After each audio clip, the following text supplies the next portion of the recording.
Damn phones, Babylons can't crack the code. The quarterback. It is the most talked about position in all of football. Constantly, every year, every day, day in, day out. With that being said, all the spots in football bring about a lot of pressure for the players, but the quarterback spot has to be the most pressure-inducing spot of them all. It can be a make-it-or-break-it spot. If you have a quarterback that's playing bad, the offense is going to not be productive. It's going to be a bad offense. It's just not going to flow very well. But if you have a top quarterback, you'll see wonders in the offensive game. But only one person can play the starting position for the quarterback spot, and a lot of pressure goes along with that.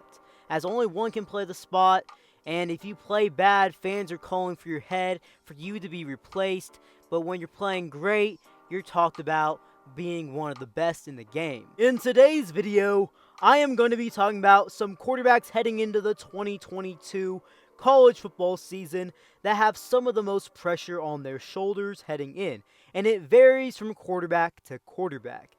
Before I move on with the video, remember to smash that like button and subscribe if you haven't already, as we are on the road to 10K. Now let's get into it. The first two quarterbacks I'm going to be talking about in today's video kind of have similar pressures on them heading into the 2022 college football season, and that's Bryce Young and CJ Stroud.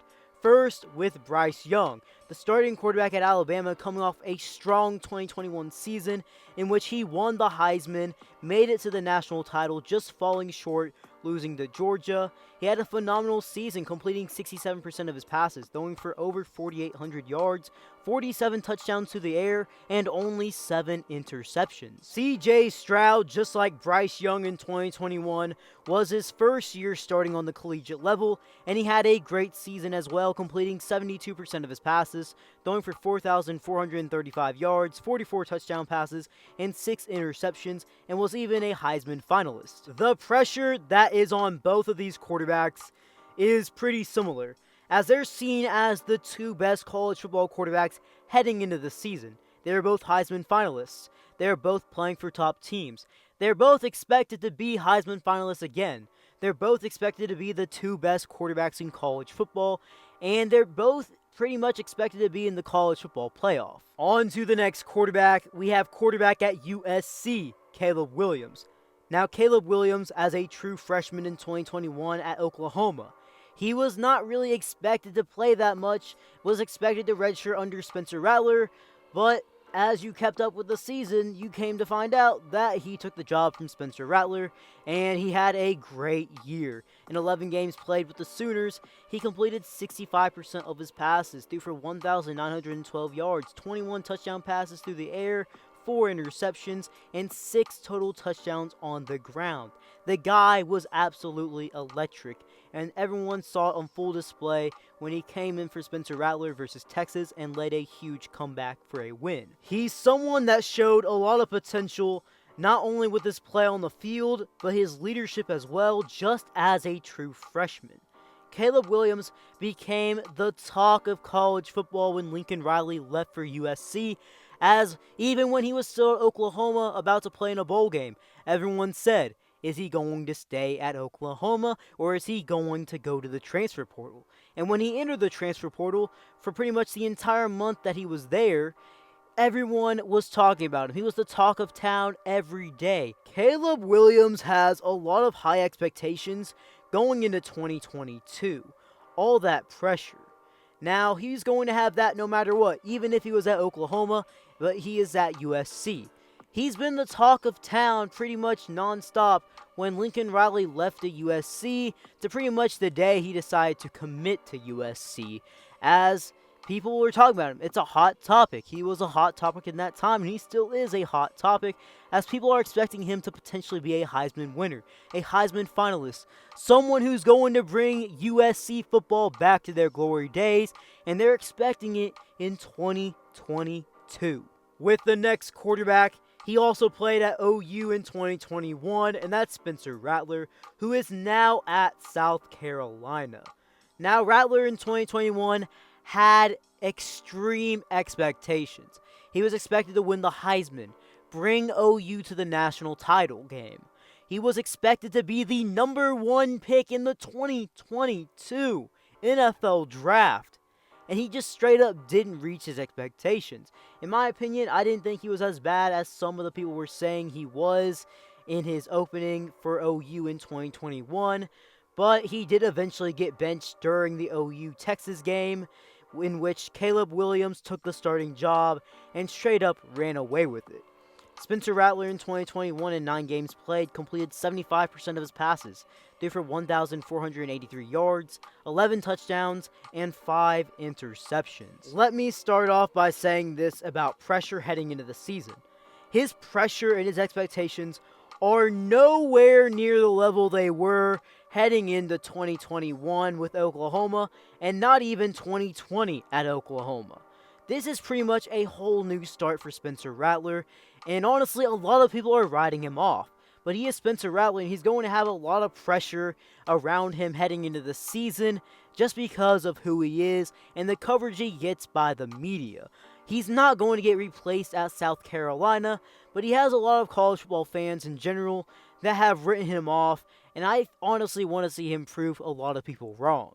With the next quarterback, we have Clemson quarterback DJ Uiagalelei. Now, DJ is coming off a rough 2021 campaign. In 13 games played, he completed 56% of his passes, threw for 2,246 yards, 9 touchdowns, and 10 interceptions. Now, with those numbers, those are numbers that are going to get you benched and replaced by the backup quarterback. But DJ had kind of a cushion that he wasn't going to be replaced because, well, there wasn't anyone else at Clemson that was just going to outplay him that much. But DJ now, heading into 2022 for the season, he's not going to have that luxury anymore. DJ, who's coming off a rough 21 campaign, is going to have a new backup quarterback come to town. A top quarterback from the 2022 recruiting class, 5-star Cade Klubnik. Now listen, I'm not saying DJ's going to get benched or even get replaced by Cade Klubnik for the rest of his time at Clemson. But it has to be said, he cannot play the way he did in 2021 or even close to it, or he could legitimately be benched for Cade Klubnik. Cade Klubnik has a lot of potential, just like DJ did coming out of high school. And he has that pressure on him that he has someone creeping down his back. That it's someone that can come in and also play his position. He doesn't have the luxury of being way better than his backup quarterbacks. They have someone else that is ready to go in and show what he's about, and he's supposed to be the future of Clemson football as well. The last quarterback I'm going to be talking about in today's video is the one with the least amount of collegiate experience. And that is former Ohio State quarterback, now Texas quarterback, Quinn Ewers. Quinn was originally a part of the class of 22, but he would reclassify right before the 2021 college football season and joined the Ohio State Buckeyes football team for 2021. And since he joined literally just a few weeks before the season began, he just didn't play at all. He played a little bit, he got a few snaps, but that's about it.